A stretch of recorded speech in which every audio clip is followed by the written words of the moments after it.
Oi, gente! Hoje eu vim falar sobre a trilogia do Clã das Freiras Assassinas. Esse título, gente, é incrível, ele chama muito atenção e hoje eu quero falar pra vocês que essa trilogia é muito mais do que esse título. Ela é incrível, é uma fantasia histórica que me surpreendeu muito e vocês me viram falando bastante aí ao longo do ano passado. Eu li ela inteira em 2020, então eu sei que muitos de vocês estavam ansiosos pela minha opinião. Antes de começarmos, você é inscrito aqui no canal? Se ainda não é inscrito, se inscreva. Também curtam o vídeo e ativem o sininho para receber a notificação dos próximos vídeos. E não se preocupe porque o vídeo não vai ter spoiler da trilogia.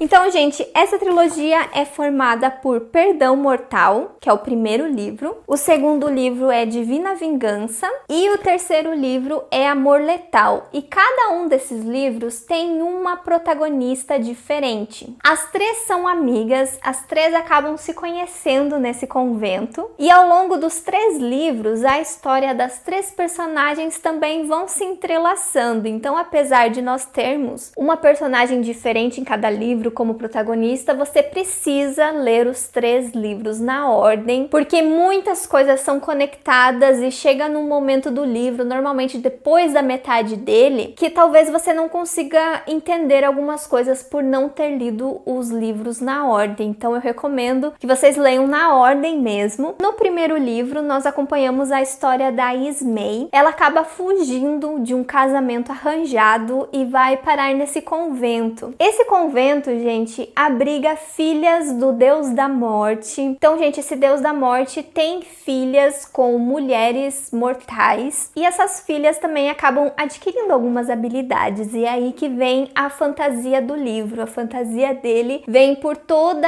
essa parte sobrenatural do Deus da Morte. Tem uma mitologia envolvida nisso, porque ao longo, principalmente desse primeiro livro, a gente descobre mais coisas sobre ele, como que funciona alguns dons que as suas filhas acabam adquirindo. E quando a Ismay chega nesse convento pedindo refúgio, ela acaba descobrindo que é filha de Mortain, que é o Deus da Morte. Então ela passa aí pelo seu treinamento nesse convento. Então nós acompanhamos aqui como que funciona esse treinamento das freiras. Elas possuem várias aulas diferenciadas de como usar armas, de como lutar, de como matar, né, as pessoas, vários tipos, vários jeitos de matar. Também aprendem a arte da sedução, porque às vezes elas precisam enganar muitos homens para conseguir matá-los. E uma das aulas mais importantes que acabam sendo para Ismay é de manipulação dos venenos. E eu não vou falar mais sobre isso, porque ao longo do livro você vai descobrir mais sobre a Ismay, quais são as habilidades que ela possui, o que ela acaba descobrindo sobre ela mesma. Isso é o mais legal de descobrir ao longo do livro. E outra coisa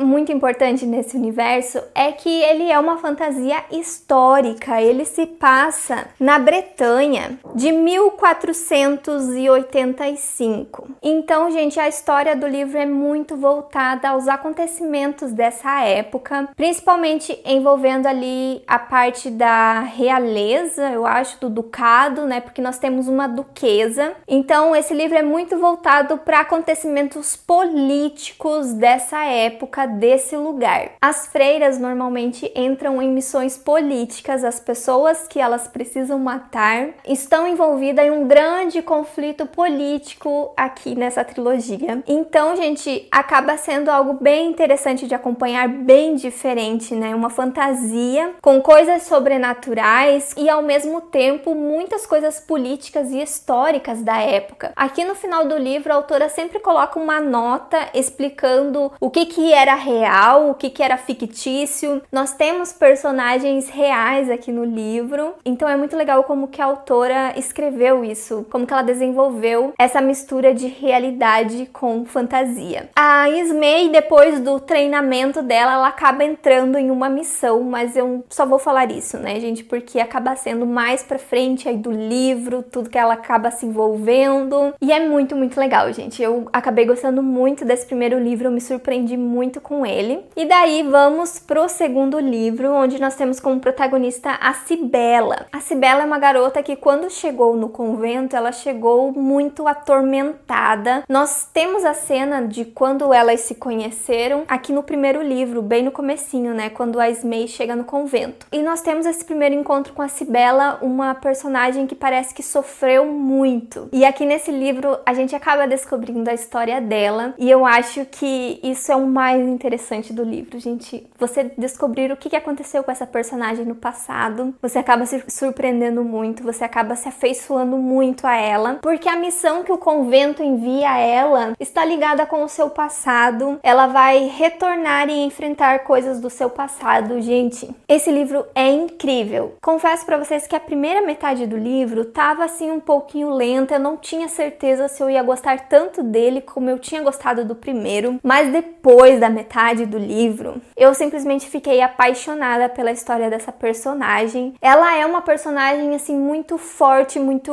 guerreira. Tudo que ela passou, sabe? Tudo que ela tem que suportar agora também, depois. Ela acaba se mostrando uma personagem incrível. Eu acabei gostando muito da Cibela. E daí, gente, o terceiro livro nós temos como protagonista a Anit. E a Anit foi uma menina que cresceu dentro do convento. Ao contrário da Esmei e da Cibela, que chegaram mais tarde no convento, a Anit era órfã e foi criada dentro do convento desde pequenininha. Ela foi treinada e nós conhecemos aqui um pouco também do passado dela, o quanto foi rigoroso o treinamento no qual ela passou, e como ela sempre treinou desde pequena, ela é super habilidosa. A abadesa, a madre superior ali do convento, sempre manda as outras meninas e ela nunca partiu para uma missão. Então ela fica se perguntando por que não querem aproveitar os talentos e as habilidades dela. Ela é tão mais habilidosa que as outras meninas e ela ainda não foi numa missão, ainda não foi chamada, né, para prestar os seus serviços. No livro anterior, a gente já tem meio que um spoilerzinho do que tá sendo planejada para essa personagem. Por que ela nunca foi numa missão? Porque, como eu falei para vocês, as histórias das três personagens se entrelaçam ao longo dos 3 livros. Só que aqui nesse terceiro livro que nós vamos ver o desenrolar disso. Como que ela vai receber isso que foi planejado para ela? Será que ela vai aceitar? Será que vai acontecer alguma coisa, alguma reviravolta? É isso que você fica esperando aqui nesse livro. E, gente, esse daqui foi o meu livro favorito, porque depois da metade dele tem umas revelações incríveis, incríveis. Apesar delas serem bem previsíveis, não é difícil de você acertar essas revelações a respeito da personagem, mas é incrível, gente. Mesmo assim, quando é contado, quando é desenrolado, isso é muito, muito bom. Esse aqui foi meu livro favorito da trilogia, principalmente por causa do destino da personagem nesse livro, do que acontece com ela e das revelações que teve. Eu me senti muito presa na história, mas eu acho que o começo dele também é um pouquinho mais devagar, mais lento, assim como foi com o segundo livro também. Esse daqui, eu já acho que ele é muito bom no começo.